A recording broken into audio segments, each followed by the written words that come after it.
What if Earth is like one of those uncontacted tribes in South America, like the whole galaxy knows we're here but they've agreed not to contact us until we figure it out for ourselves? Everyone assumes that there are these superior entities that can conduct out of this world actions. But if you see the evolution of life on this earth, over 3 billion years of trial and error until a species with the capacity to be self-aware about the universe starts to rise to dominance in the last 200,000 years. Only 10,000 since we've been having the amount of exponential progress we see today. For all we know, life out there could just be reptile-like creatures with no need to be highly intelligent to survive. Perhaps we're the beginning of the alien species. If we ever colonize the universe, humans will evolve differently from one another in a series of rapid, radiative ways. Perhaps we're the ancestors of all intelligent life in our local galaxy. Greater than over 3 billion years of trial and error until a species with the capacity to be self-aware about the universe starts to rise to dominance in the last 200,000 years. If a modern fossil fuel burning civilization existed at any time before 5 million years ago and nuked themselves, we wouldn't know about it. There are gaps in the fossil record that are measured in millions of years. The main problem with this statement is the nuke part. Irregardless of fossil records, isotopes found in nature exist in extremely specific ratios. If there was any previous civilization on Earth that had advanced enough to develop atomic technology, we would know about it because we would discover isotope ratios that are impossible to produce via natural means. A really cool demonstration of this concept are the Oklo natural fission reactors. https://n.wikipedia.org/wiki/natural_nuclear_fission_reactor. Basically 1.7 billion years ago there was still enough fissionable U-235 left in Circean concentrated uranium deposits that these deposits actually turned into natural nuclear reactors when moderated by groundwater seeping in. Keep in mind that this happened almost 2 billion years ago, and even then we know about it because the ratio of isotopes is slightly off. If there was any previous civilization on Earth with atomic technology, we would certainly be able to detect it. Edit. See my reply below for a much more in-depth discussion. Not a stupid question at all.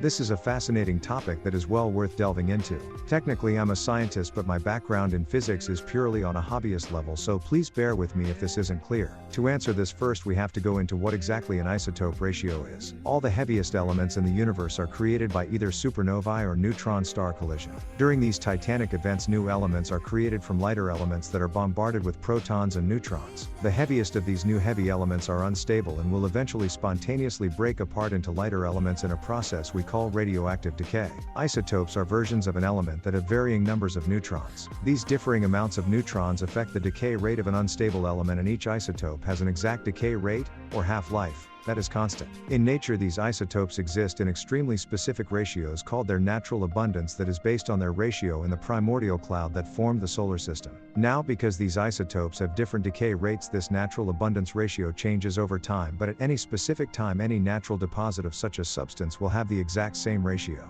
Currently any given hunk of uranium on Earth that has not undergone enrichment will have 0.711% uranium-235, 99, 284% uranium-238, and a trace of uranium-234 by weight, 0.0055%. Because we don't find any uranium, with the exception of the Oklo deposit, on Earth with a different isotopic ratio than this, we can be confident that no previous civilizations were fucking around with atomic energy and enriching or processing uranium. The same concept applies to all of the naturally occurring primordial radioactive elements that have been on Earth since it formed. This is a good segue into the naturally occurring non-primordial radioactive elements. Since the Earth is roughly 4-point-something billion years old, any elements with a half-life significantly shorter than this should have long disappeared. Any that we find on Earth must be created by some process. Let's use one of my favorite little isotopic fuckers, carbon-14 for example. It is a radioactive isotope of carbon created by the sun's rays hitting the atmosphere. Since it is chemically identical to normal carbon, it is taken up by carbon-based life forms, all life on Earth, as they grow. When things die they stop taking in carbon-14.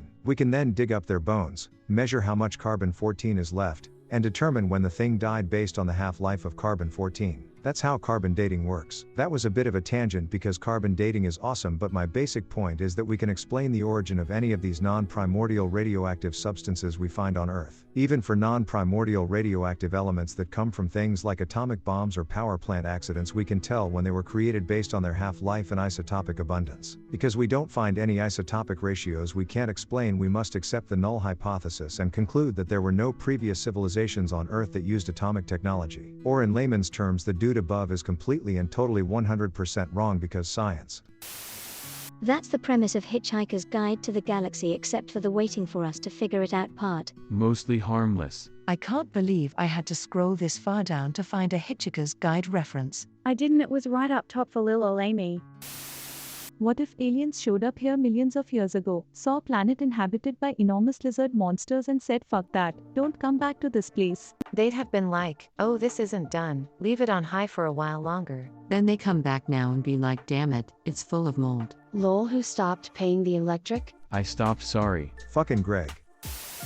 What if the people that were abducted by aliens were actually abducted by some alien TV host equivalent of the Crocodile Hunter, where he abducts a human and shows it off? Crikey, what an interesting little fella this is. Gonna try a bigger anal probe. Ooh, he's angry. This guy deserves gold. There you go. Merry Christmas. You are the real G brother, a happy holidays to you, man. Ho ho ho.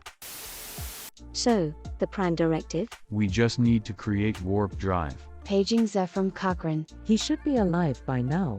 No, he isn't born until 2030. Well, he's only 33 in First Contact. Must have had a hard life. The actor was 56 when the movie was made. They probably treat us like animals on National Geographic. Attention, unidentified spacecraft, you are approaching the planet Terra. Terra has been designated a primitive wildlife zone, and has been designated off-limits to interstellar travelers by the Galactic Council. Cut engines and prepare to be boarded. Failure to comply with this demand will result in hostile action. Them calling the Earth by its Latin name implies the Romans really did end up conquering the galaxy. Sci-fi rules. You have to call Earth Terra. Holy Terra. For the Emperor.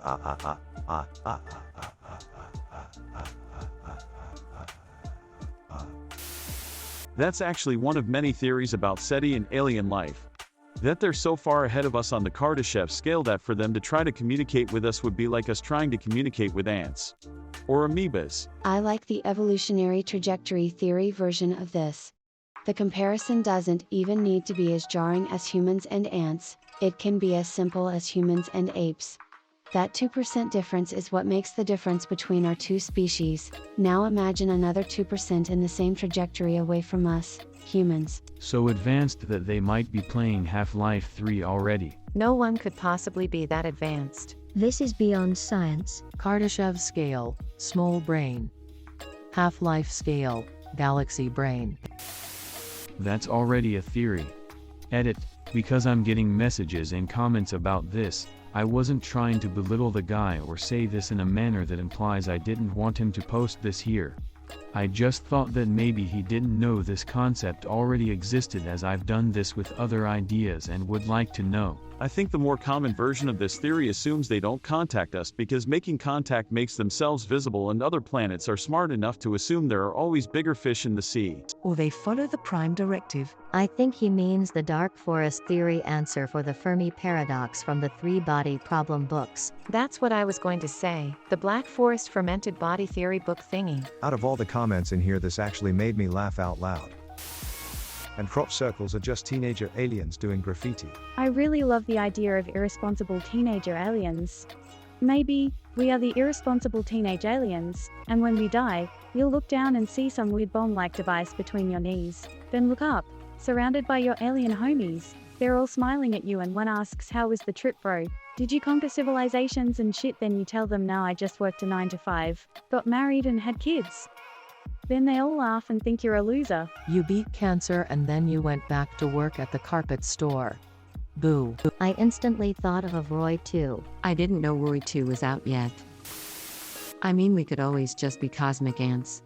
How often do you go out to your garden and try to communicate with the bugs? Once a week for 12 years. Those little fuckers never listen. Hi, sorry about that. I'm listening now. Edit. Thanks for the silver. r/username checks out. This is a very common and well-known theory. It's also called the Prime Directive in the Star Trek universe. Also, Mass Effect followed similar logic.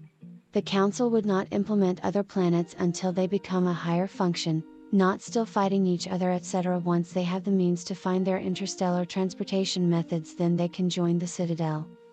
It made me change my life purpose to hopefully one day seeing humanity unify enough that if this is a thing then we can be a part of it. Even if they wanted to, they couldn't come to the Sol system, though. Our mass relay was frozen inside Pluto.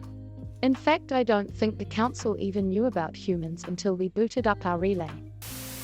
https://n.m.wikipedia.org/wiki/zoo_hypothesis. Could you imagine if we were actually set up as a zoo and they came back to discover we figured out nukes? Oh look, the apes have learned how to throw bigger turds. The apes have discovered how to throw long-term damage turds. Nukes might even be able to deal great damage to even those advanced aliens. If Independence Day has taught us anything, it's that we need to infect them with a primitive Windows 95 virus first.